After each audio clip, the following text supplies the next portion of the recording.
very warm welcome to my panelists, and it's great to have you all with us.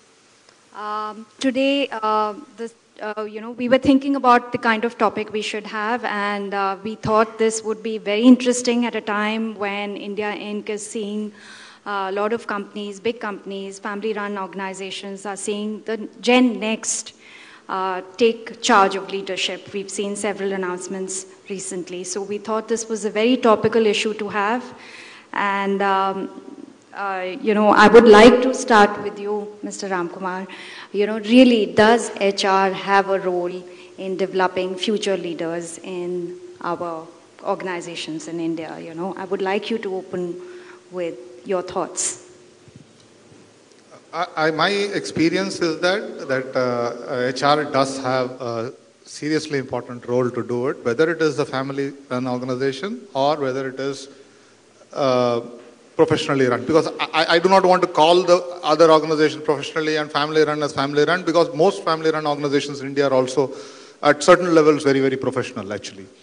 So in my mind, my experience with ICICI or with the other organizations in India where I worked, at least at ICICI where I worked at fairly senior position, I see the board leaning on the human resources functionaries, wherever it is a CEO appointment or wherever it is a one level down to the CEO appointment. And equally, I also want to frame this issue as not over-focusing on CEO succession, because an organization should not be over-focused as a succession as only a CEO succession. There is a succession which is required to be done at next level to the CEO and the next level to the CEO, which are equally very, very crucial. So even for an argument's sake, if we come to the point by saying that at a CEO level, HR may not have a seriously big role to play, but other levels, they have a very, very important role to play. As we go by, if we want to elaborate it, we can elaborate. Okay, that's interesting because in a way you are, from what I can understand, you are acknowledging that there are times when the HR does not have a very big role always when it comes to the appointment of the CEO. Do I understand that? Yes, but we need to also be clear, right? It is almost like people having a say in terms of their own parents. Right? It's a bit of an oxymoron to really engage with it, because at the end of the day, you're not born before your parents are born actually. Right? For you to say that I will have a say who my parent will be is a difficult one. So I think there are different stages of organization. There is a stage in an organization if an HR person has been in an organization for 10, 15 years and has seen the organization through a level. Certainly the board will ask you to play a role. For example, when our succession happened, when Chanda was appointed as a CEO, the board has an option to really go outside and look at a consultant to manage the process, or to really ask me to manage the process. The board ended up really reposing faith in me, though Chanda would eventually have become my boss, and at that stage also she was my boss, and there were many other people who were also running at that point. So my board was comfortable saying we will not go outside. We would like you to help us manage this process. Okay. And there are boards in India which does that. That's very interesting. Yeah. So, Mr. Jha, I would like to bring you in at this stage. What is it that you see in this response? What has been your experience? So I won't necessarily get company specific, but I've worked in many Indian companies, many of them with active promoter-led ownership. So I want to put a caveat first. One, it's an issue of the promoter and the HR leadership actually trusting each other. This is a relationship completely of trust. Trust can come definitely from competence, but not competence alone. So I think it's not a by default algorithm that because HR and therefore this, it doesn't work that way, right? And for that matter, it doesn't necessarily work the same way even in, let's say, multinational companies, because people and individuals and their chemistry makes a lot of difference. Having said that, my own experience again has been very positive. Okay. And it may not always be just about the CEO or someone who is a family member who's kind of getting into roles. But I'm aware that HR has been a Rajguru in a manner of speaking, and that counsel is heeded. That's one. Second, and very importantly, I think I see the shift happening where boards, and the point that Ram mentioned, that's been my experience, boards increasingly, I don't know whether they will heed to what is being said, but do they seek HR counsel about possibilities, opportunities, risks, threats? And at least in my experience, again, it's been very positive. And, it's an opportunity for HR also to step up, because you cannot then start pandering to your own political reality. You've got to actually have your candor and bat with a straight bat. So does it have an opportunity? Yes. Does it happen everywhere? No. And the operating principle to me, therefore, is caliber and the relationship and the quality of trust that is there, because these are sensitive things. You can't force any family or an organization to take HR counsel just because I either like it or that's what textbooks tell us. What would your thoughts be there? Because what I'm understanding from what I've heard just now is that while most organizations, as Ram said, are, you should not make the distinction necessarily between even family-owned businesses are professional organizations today. But yet, it is not always the case, is what I hear loud and clear, and not necessarily always the case when it comes to the CEO. Is the HR fronting the or driving that leadership evolution within the system? And I would like, for the time being, though we will come down, as Ram has suggested, to the next level and the next level, but really people do look at the top. It flows from there. So. See, it is, I do agree with both what Ram and Prabir has said, right? But if you look at the construct of a company, and when it comes to a CEO, you are appointing a person in the board, right? So many a times the board would like to have an independent thinking, right? So what they do is that, by and large, what I've seen when it comes to a CEO level appointment, they try to get an independent view, right? They get a search consultant, or they would internally put a few of the candidates together, right? And then they seek HR counsel in terms of what is the cultural fit that the person would bring in, how would he actually live the values of the organization, and how would he build the brand. And HR comes more from a behavioral fit, and in terms of how he would help to create the leadership bandwidth, right? There are times when the board takes a view that, okay, let's look at totally things from an internal point of view, and therefore it's more of HR that gets involved. But wherever there is an external search that happens, many a times the board gets very actively involved, right? And in large groups, especially like ours, each of the companies are quite independent, right? And one company cannot impose the view of another company. Therefore, the shareholders of that company can question whether the large company is imposing its views on a smaller company, right? And therefore, we have got to show that there is objectivity, there is fairness, and everybody has had an equal opportunity in the process of being selected, right? But HR is looked more upon for its professional contribution to ensuring that a right competent candidate is brought on board, right? Okay. Now, with respect to family managed and so-called professionally managed, I see that that distinction is getting quite reduced in a very large way, because everybody wants to project a professional image, right? And so-called professional organizations work like family managed, so-called family managed organizations work like professional, right? And therefore, it's all about ensuring that the shareholders have a value. And today, with shareholder voice going up, the family managed companies are as much better organized than any professional organization. Okay. Yeah, you wanted to. I just want to put this point again quite clear. When we use the terminology, what is the role of HR? HR is certainly not going to select the candidate. We should not really end up really looking, and I would even go one step further in terms of when you have a governance, proper governance structure, and there are people who are sitting there who are tasked by the shareholders to decide who the person is going to be. What can you realistically expect HR to do? I don't even think beyond the point you will be sitting and giving counsel. I think that is a little presumptive view about HR to say that I would sit and give a counsel about whether Chanda should be selected or not. Or somebody will be, I think it's a very exaggerated self-image HR will be having about itself. There's a serious problem then. What are you? You are a professional. You can advise the governance committee on the framework to be used.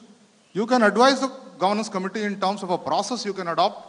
You can help the governance committee in terms of being able to conduct that process in a manner in which it meets all, not just a governance requirement, but also the requirement of what employees and other people would expect of it.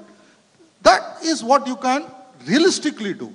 But to expect that Mr. Kamath or Mr. Vagul would have sat with me and to say, tell me, should we appoint Chanda or not, I think that is a little silly actually.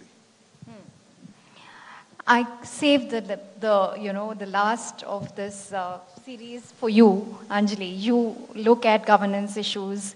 You aid companies in finding that leadership, that cream of talent to head businesses. You've just heard the views. What is it that gives? So you have such an able, experienced panel here, so I will just add to that. I would start with making just two nuanced points. When we talk about family, I think it might be better for us to just expand that definition and say in any situation where there is a dominant shareholder. So if there is a dominant shareholder, majority, minority, doesn't matter, their voice carries more in the boardroom. The role of the board, any good board, one of the primary functions is to appoint the right leadership for the business, for the company. And hence the question of CEO succession is actually a board level question. Whereas the next level down succession and leadership development is yes, the board is involved, but certainly the head of HR, the CEO of the business are a lot more involved in driving that process. Both the process as well as the informing of it and eventually the selection. So when it comes to the dominant shareholder question, it would be fair to say that at least I have seen that there are many so-called family companies that are actually far more progressive than necessarily the non-family companies. And there is a very acute sense of identifying the right leadership because they know it will create value for the shareholder and they are the dominant shareholder. So there's enlightened self-interest there. Does HR have a role to play? In most progressive companies today, HR is absolutely at the table. They're very much in the room when there is any substantive question of leadership being discussed. Certainly there is appropriateness, as Ram mentioned. If you're selecting a CEO, a good company will take the HR head's point of view in context, but will not put them in the awkward situation of having to make a selection as well. So that is something that's run by the nominations committee or the leadership succession committee of the board. They do take outside help. In most instances, there is outside help. It could be a search firm, could be another firm, could be an individual, or it could be actually a lead independent director driving it. The whole point there is that an external help, an external consultant in any situation is not a substitute. It's only a supplement and an aid to the process. I can go on, so I'll stop. No, that's valuable insight, but do you find any difference between how it happens here and elsewhere? I wouldn't say substantively there is a difference in quality of process or quality of outcome. I think the way the process runs is there's a cultural difference, of course. In India, there is as it is in many other sort of traditional cultures, where we are not yet at the place where there is very open discussion and dissent in the boardroom or even in the executive team. So it is a little bit more respectful, it is a little bit more indirect, more nuanced. So whoever is driving the process, whether it's the succession committee chair or the chairman of the board or the CEO for the next level down succession or an external consultant like us, we do have to be mindful of sort of individual positions and face. So just more respectful of that. But staying independent, objective, direct, and outcome oriented. You know, how empowered is today an HR function because today the top level or the dominant shareholder always relies or, are increasingly relying on partners such as people who will find the talent, consulting firms that tell them that, you know, you're mapping the organization at the stage it is in, and therefore the kind of fit or leadership fit that is required for it. So HR is on the table, but how empowered really is the HR function within the kind of system that we see with the new tools and systems that are dominating our workplaces? So maybe it will also be with reference to one's own experiences, you know, so I can't say how HR would be as an across-the-board comment. But I have been fortunate enough to be part of companies where I personally thought HR was very significantly clued in. And so that we are completely clear about that, the CEO appointment is necessarily a board decision, right? Now, in a family-run company or a family-managed company, and I would like to go a little beyond the CEO because, you know, Sure. You know, your input is, if your counsel is sought, you share your counsel.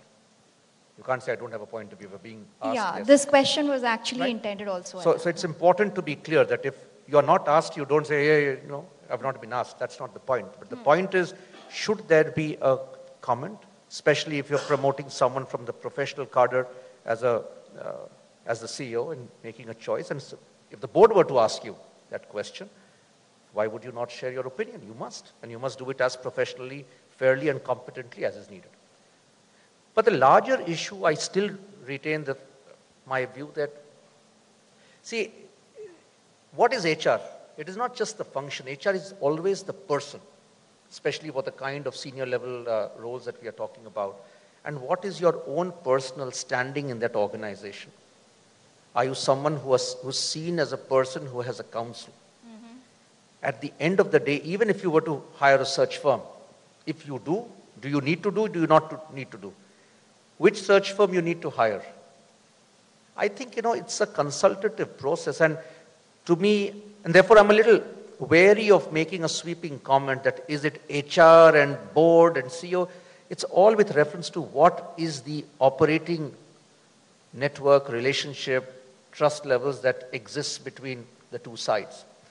But I definitely want to share that my own experience with boards and with companies is that HR involvement, and I dare say, and I've even had an opportunity of helping the board with some of their own governance norms. Now, is it an HR remit? It's not.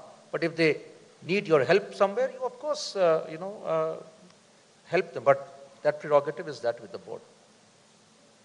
CXO and below, I personally believe, and that HR also shares the responsibility of making sure that whether it's succession or hiring, not only is it a passive respondent, but it should actually be a very active player to even get the agenda and conversation on the table. Because again, as companies are transitioning through different life cycles, while there is an intellectual support to the cause of succession planning, does it necessarily pan out as well? I don't know. And I think it is as much a responsibility of a good CHRO to be able to get that agenda to the table. And again, I speak from my personal experience even at the board. I mean, I was the CHRO in a company where all independent directors were the compensation committee, all of them. And it was a very distinguished board. And if you think it was important because you ran a risk to the business for whatever reasons, you said we have an issue here. So, you know, it also depends on how you want to define the role, because ultimately it's about the dyad or the triad, you know, working. Right. And I don't think there is a model textbook answer that this is what is right and this is what is wrong. It depends on how both sides feel comfortable with taking or giving whatever help and counsel is needed. Okay. If I may just say, absolutely. the dynamic is quite different when there are, say, either the dominant shareholder, in this case, let's say family members who are actively engaged in the business. Then the question of one, succession, and two, who gets to play what role? That is actually a lot more complicated and arguably even harder to handle when somebody is on the inside.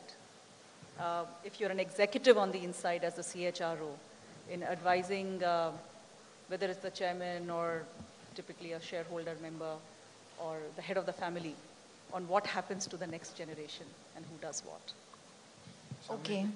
we Yeah, need to look please. at it. It is not necessarily that all successions are going to happen in the holding company, right? Because in most cases in a group company, there are other companies into which we are really working through with the successions, right? So the role is very different when you're talking for the holding company and when you're talking for the other group companies.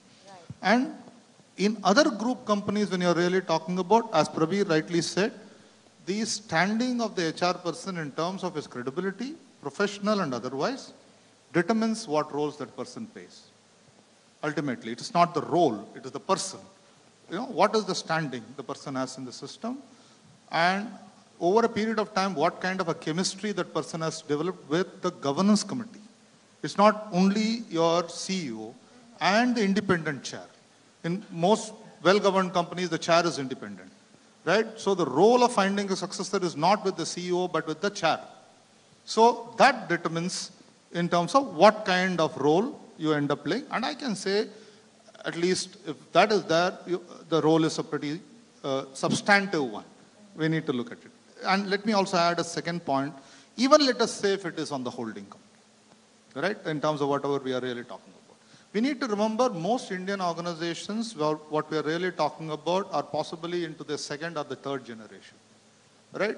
Unlike many of the American businesses or the European businesses. And as we see that, as Anjali rightly pointed out, that by the time you walk into the third generation kind of a thing, automatically people end up looking at an enlightened self-interest in terms of wanting, because I do not want to name companies, right? Quite a few times, because we are lenders to many companies, we are called upon by the patriarch to sit with the team and plan. They ask us as a lender, they say, this is what is happening, this is what we are planning about, how our succession should be. And in all those meetings, I see their HR people. It is not that they come alone and they discuss this with us. They have their HR person, and in all those meetings, I see very strong promoters in India giving bow to the HR person and letting the HR person lead the discussion even when they are talking about their own children. I've seen that happen. Okay. So, yes, we've come a long way. Yes, we are very professional. Our family-run organizations are, transnationals today. I buy all of that. But there is this whole thing of chemistry he mentioned there. There is this whole thing of your own gravitas that lends to, how much of a buy-in that you have within an organization. Really, do you see them, I come back to the CEO thing again and again because that is what is setting the agenda in many ways. And also what we notice and what we hear all the time is that CEOs also like to play the role of HR heads where they have a very vocal voice in what their team will be like. So I'm bringing it to the next level as you suggested. So what do you do when you have a certain established set at the top? They have chosen the leader that they want, and that leader is equally powerful and vocal about what he wants within the team. This is a knowledge session, so I want this to be broken up and I want that articulation to come forth. What do you do when you face those situations, when you have people who want to have a say in what their people are going to be, what their teams are going to be like? Since I have never worked in a family organization, so I can't talk about that, right? Whatever I'm talking about is whatever we get to. I can talk about, you cannot have a more stalwart board like when Mr. Vagul was there or when Mr. Kamath was there or when Chanda is there. The external image we carry about some of the people, we think that these powerful people won't listen to counsel, which is not true. I can tell you, you can sit across Mr. Vagul or you can sit across Mr. Kamath and you can actually engage in a very informed debate with them by saying, look, this person brings in these kind of issues. When you're talking about the next level, right? Right? Certainly not the CEO, but if you're talking about the next level, you can very openly talk. Nobody prevents you from doing it. You can say, this is the difficulty you will face if you are going to push this candidature too hard.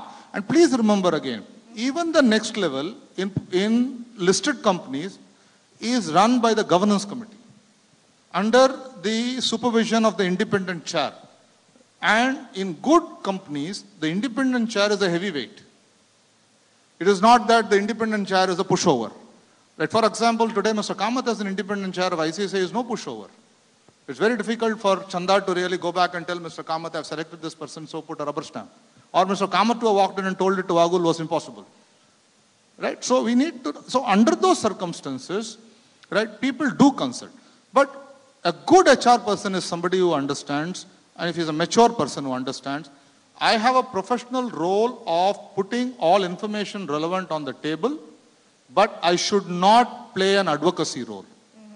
The moment an HR person crosses that line and starts playing an advocacy role, he is participating in the selection, which is poor governance. Okay. Unless you have been elected into the nomination committee to play the role to select, the HR person has no business to play advocacy. And if he starts playing advocacy, he is a poor HR person. Just want to make one quick comment. Yeah. However, on the involvement of the CEO, why should there be a guilt? I mean, the CEO, like any other leader of a team, has the right and must have an opportunity of selecting the team. Now, in that process, if he consults, we are back to the same question. His HR leader for advice or whatever help, by all means. But unless I got it wrong, somewhere the way you framed the question, I thought that, the CEO may also want to. Of course, the CEO should. It's his team. These are the people who are part of his executive team. I just wanted to clarify that it's absolutely perfect for the CEO to propose, advocate whatever he thinks, why the team is a good combination. If he's a good CEO though, I'll also be honest, he would be imprudent not to have taken his HR's counsel at least. He may not necessarily follow the point that Ram made at the beginning, but it always makes sense. Now he may also talk to someone else. That's fine. Wouldn't we do that? Wouldn't that... We also do it when we are setting up our team. Finally, it's your call, but you can consult maybe a report, maybe you can consult another peer. So the poor CEO, I don't think we should hold that against it. That was the point that I was trying to make. I'm going to take that one level further and say it's actually part of the CEO's job to select a good team. So it's not just their right, it's their obligation. Just like it's not the right but the obligation of the board to select a good CEO. It is the CEO's job to put the right team in place, collecting all the information, all the input, all the advice that they want, and getting, of course, if it is a position that requires board approval, then getting the board approval. See, I agree with all of you. See, every hiring manager has an independence, right? Now, HR can't take on a hiring manager's role, right? Nor can a hiring manager take on HR's role, right? So your role is to ensure that, as Ram and Prabir had said, to put the complete information on the table, right? No man can be perfect, right? But a team definitely can be. So how do you create a team, and how do you look at team dynamics? And afterwards, it is for the hiring manager. Now, if he decides that I want to hire, I have heard everything about you, but still I feel this guy brings in some specialized capability. So though you have said this, I will still go ahead. It's for him to go and for you to work and ensure that you manage the risks arising out of that recruitment. Practically, let us look at this, right? All things being equal. Right? The person, the CEO believes he has the chemistry is the person he is going to select. That's the reality, that's the truth. There's no way you can really put any process over and above that and do it.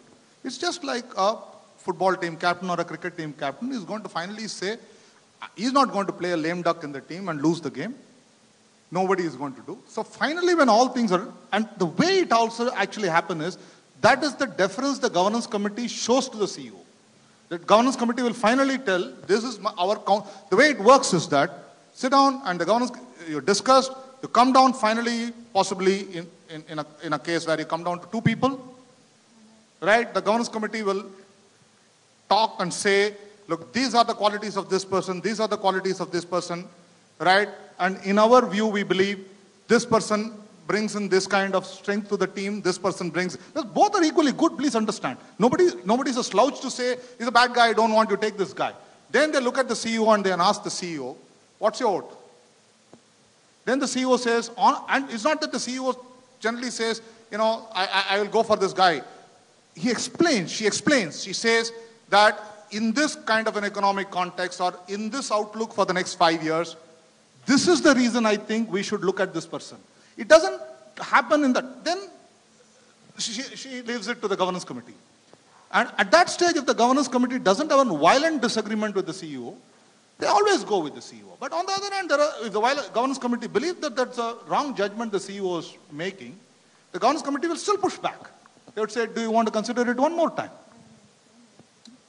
That said, in situations like that, what we see, and we actually give a lot of weightage to compatibility or chemistry, because ultimately a high-performing team is only high-performing when everyone works well together. And if they're dissipating energy and dealing with chemistry, it's actually not a high-performing team.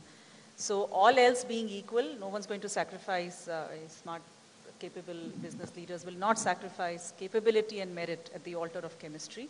But unless there is violent sort of negative chemistry, they will generally go with someone who fits in better into the culture of the organization and the working style of the CEO, if it's a direct report to the CEO. So it has to fit together. No, I think the operating principle is simple. There will always be a group or a person who is there to help play the sounding board role. So even the board or the governance committee, the nominations committee, and I'm sure that many of us on the panel would share our experiences, they never say, you will not. It's not a parental response. Actually, the conversation is, what do you think about this? Would you think this is useful? Because the people that he's talking or the group is talking to is, for example, is the CEO. If the CEO's judgment is not what they would have valued, they would not have first given him or her the job, right? Second, it is not prudent, and I like the expression, unless there's a violent disagreement, and it has to be substantive, right? For someone to finally say, you know what, this is what we thought, but you've got to deliver the targets, you've got to run the team. It is bad strategy to force, it's like, appointing the Indian cricket team captain and saying, now I'm going to tell you which 11 people or 10 other people will play for you. It doesn't work. That's why he's party to the selection. And I think the same logic, just to go a little lower than the CEO, the principle holds true. Anyone else, including HR, the point that Ram was also mentioning, even when it's a CXO or a CXO -1, HR may have a very strong view and maybe a very legitimate view. But at the end of the day, if you don't have the right to veto, and again, which depends on context, cultures, the personal credibility, stature of the person, the political equations that happen, all of these are realities of life. You finally say that, well, at the end of the day, it's your call. So you're forewarned, you're foreadvised, but the guy who's got to deliver chooses the team. And I think that's a fair chemistry too. Let me add this one. Anjali will bear me out on this. Most boards will not only look at internal candidates, right? They may directly go to a consulting firm and ask them to really intermediate on their behalf, or they may work through the HR, depending upon the confidence they have the HR. Then the HR really works with the respective people. Most boards would want to see a choice. And the reason they do it is also of their obligation to the shareholder. At the end of the day, we should remember that the directors are representatives of the shareholders, not at the bidding of anybody else. So most boards will ask for it. They will say, they may be inclined to take an internal person, but they would not do it without discharging their responsibility of putting a choice before them and looking at it, and then on balance they decide. That's at least my experience. I completely agree. I think there are situations which require an outsider. So if it's a period of dramatic change, or if the board and shareholders or the situation is such where it's actually a breakdown, let's say, in the company, and they do need a departure, in which case then in the automatic choice is, yes, we really don't want anyone who's been part of the previous regime and hence must have an outsider. Most normal transition situations, there should be in good organizations at least 2 or 3 people on the inside who are at least 80% there, if not 100% there. And certainly, again, when we think about cultural compatibility, integration, the risk of bringing in an outsider, maybe that 80% gets closer to 100% even, on a risk-adjusted basis. Okay. So, yeah. So, I'm not addressing this question to anyone specific. Feel free to respond.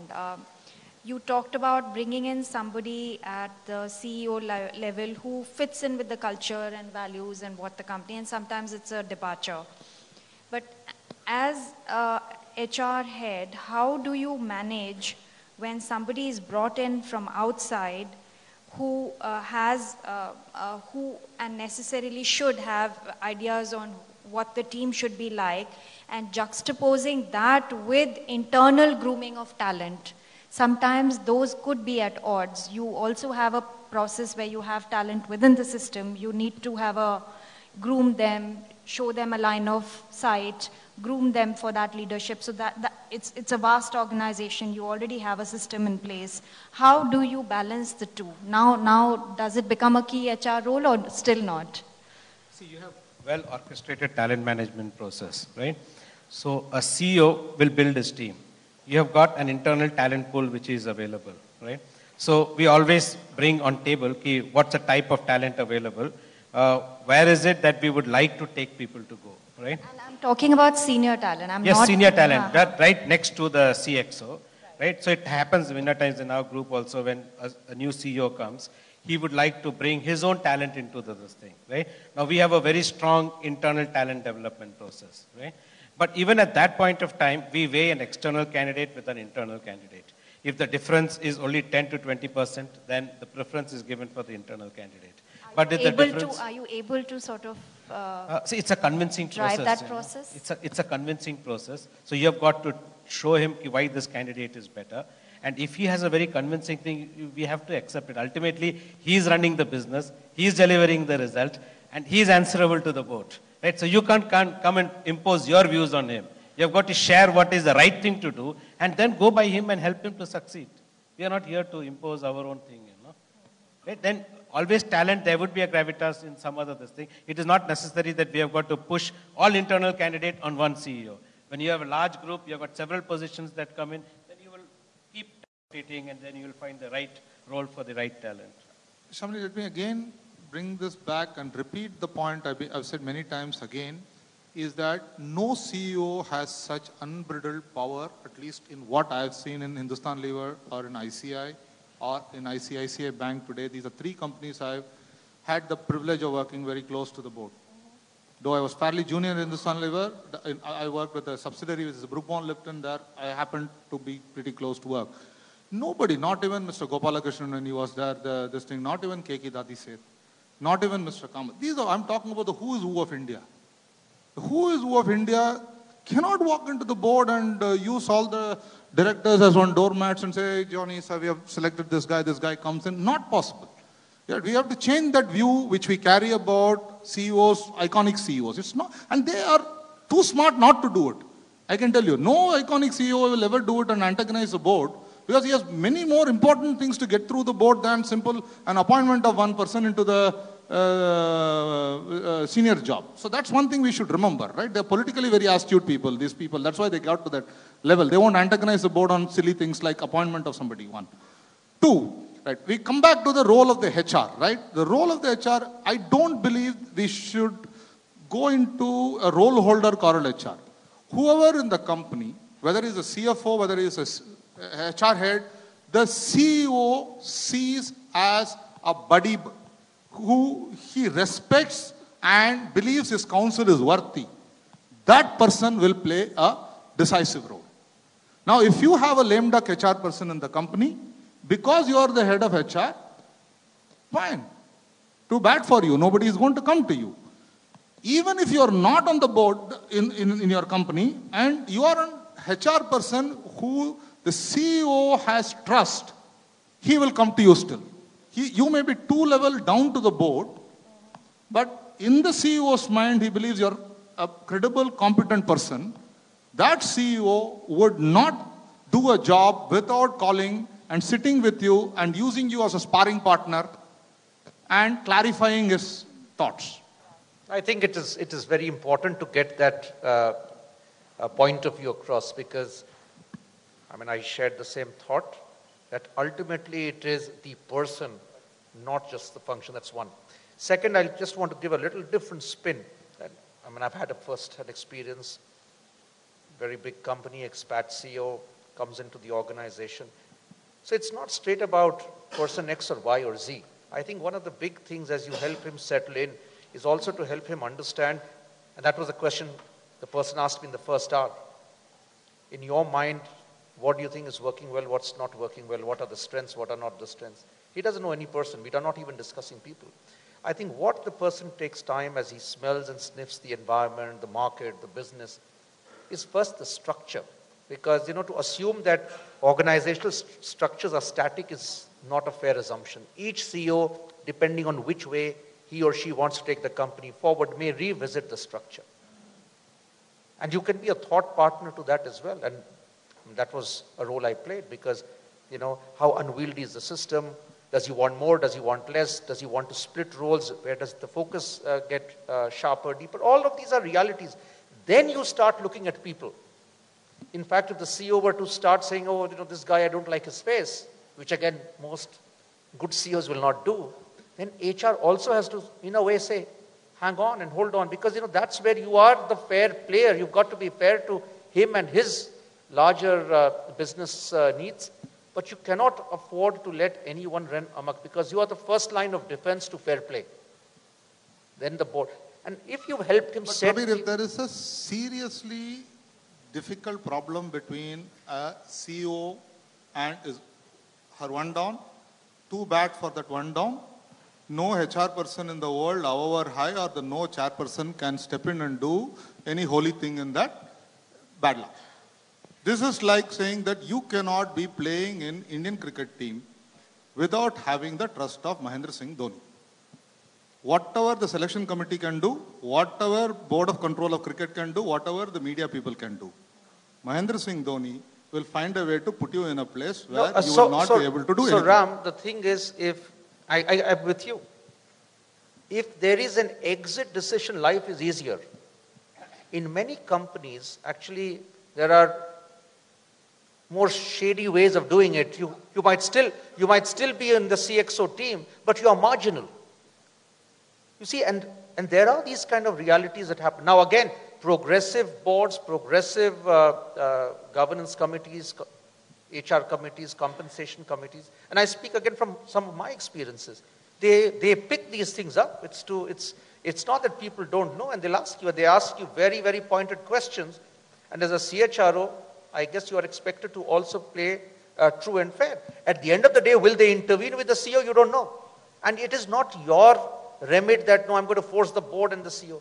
As long as HR has been fair to the opinion or the counsel that is expected of the role holder, I think we've done our job right. Absolutely. So, that the structure should be this and that, you can opine, you can try and influence, but finally that's the call of the person. And then whether this guy is a better fit or he wants to play with someone else. And also what happens, at times there is a perspective which may not be there with the HR guy. Let's also be honest. We may not necessarily always be able to think of what this guy is thinking when we are advising. So it's also good to say, this is my advice. But the moot question again, and I think that's really the issue, it's not so much about HR, the function vis-a-vis CEO, the role. It is really the stature and the credibility that the role holder has vis-a-vis the other role holder. I think and the governance structure. And under the overall governance. And let's also differentiate between what is truly operational HR, which is important for any company. There are operational aspects of HR as well. What we are talking about here is the truly sort of high-end strategic HR. And all said and done, if there is poor chemistry between a CEO and his or her direct report, and sometimes it is pretty fundamental disagreement, and then it will end in a certain way. There will be a departure. It will not be the CEO who departs, let's be honest. That said, there's also opportunities when there may be not a long-ranging issue, but a temporary issue. And their HR can play a very constructive role in advising both parties and creating more reconciliation and not losing a good person. Also, at the end of the day, as you rightly said, it's an experience that you create with the CEO and the trust that you build in. If the CEO knows from his past experience that your advice has stood in good counsel for him, then he will always listen to you. But if the past advice that you have given him has not stood in good counsel, then he'll hear you and take what he wants to do. So before I throw open the floor for questions, there we have a very robust audience. They are all been eager to ask you all questions. You wanted to, when we were talking, Mr. Agassin, to talk about something on the smaller organizations and how it works. Is there something that you wanted to share there? Hey, what I was looking at is that, see, so-called family-managed organizations or professional organizations, today they have become fairly high in terms of standards, Where you really require are medium-sized organizations, fairly large. Like if you take an automotive company like ours, 70% of our parts come from these medium-sized. They would be about 5,000 crores, 4,000 crores. So we work very closely with them in terms of strengthening their capability. Like if you ask them what a vision is, they will really not know what a vision is. If you ask them, do you really need to have a strategy, he may not really know about it. So we have started working with them. We actually tell them what is the significance of a succession planning process. We tell them, how would you benefit in terms of ensuring that you have a robust HR strategy or a HR process in place, right? So today, significantly large corporations I'm seeing are working with medium-sized organizations to build their capability, because nobody can succeed without that large mass of suppliers who are in place. So this is something which I have seen, Okay. So there they may not have, like we have got the promoter family may not be very capable. They may not have sometimes the investment capability. So you would pitch in to ensure that even you, like what ICICI does in terms of lending, we may be a strategic lender for them because they provide a value which we could not have otherwise provided. Therefore, helping them to build capability, look at their strategy. Also, we tell them, don't become too dependent on us.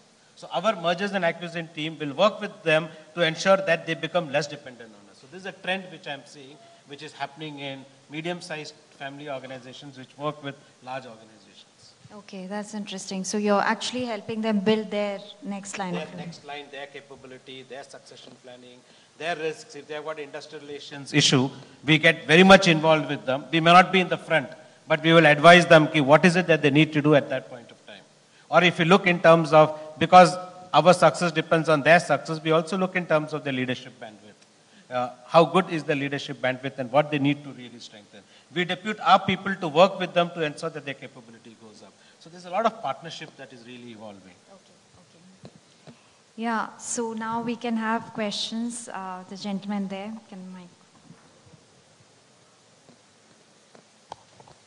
Good evening. My name is Sunil Solanki, and my question is intended for Prabir and Anjali both. And I would request any one of you to answer, or maybe both of you. And I'll take you back to one of the insights you've given with respect to, Prabir mentioning specifically that it is important for an HR professional to give an honest counsel.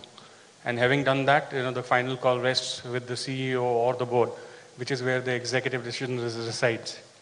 And it kind of got topped up when Anjali, mentioned that if there is a fundamental ideological difference, then it is usually the HR person which has to exit. So my question to both of you is, would you hire somebody who's taken a decision like this in HR in your organization who's been jobless for 3 months? So one is, as a matter of clarification, the exit decision was not necessarily the HR person. It could be any report of a CEO. It could also be the HR person, but it was not mentioned that it is the HR person. But whether it is HR or otherwise, my belief is that it's never that person X is right and person Y is wrong. And it happens at every level. Sometimes it just doesn't work. In that context, given whatever exigencies, it's actually headed to complete derailment. And I tend to agree more often than not, the junior person is the one who moves on. And as far as whether one would hire, of course one would hire. And I'm sure Anjali will have a lot of examples, from a search experience. If the person is good and it's just an issue that it's a strategy difference. I just don't agree with the way we are going. Or at times it could be a principal issue, or it could be whatever else. But there is always, if the guy is, I'm assuming, above threshold competence and broad reputation, there's always an opportunity for him or her. So why would I not hire such a person? Just let me add, we should not imagine that it happens like, there's a disagreement, somebody gets called into the room and said, find a job from tomorrow, don't come. Those things don't happen. They're all exaggerated, nice, juicy rumors which can come outside and people can like it. It doesn't work like that in most places, right? And let us assume a CEO has 3 exits who are his subordinates. The board is not going to sit down and let the CEO do this forever. Right? Then the board will come back and ask the question, what's happening to you, right? There are 3 people who work for you, all the 3 have left, and you can't say that I have a bad chemistry with all the people I work with. So it's not as simple as that. All that we said was that in a very rare, odd case, 1 in 100 possibility, right? Where there is a genuine misfit between somebody and somebody, end of the day, right? Somebody has to move on. And in those cases, again, I'm coming back to the governance structure.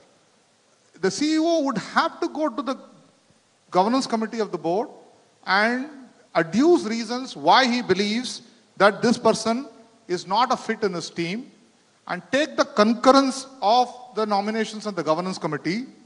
And once they say, okay, we buy your argument, in the interest of the shareholders and the company, that this needs to be terminated, this relationship, then this happens.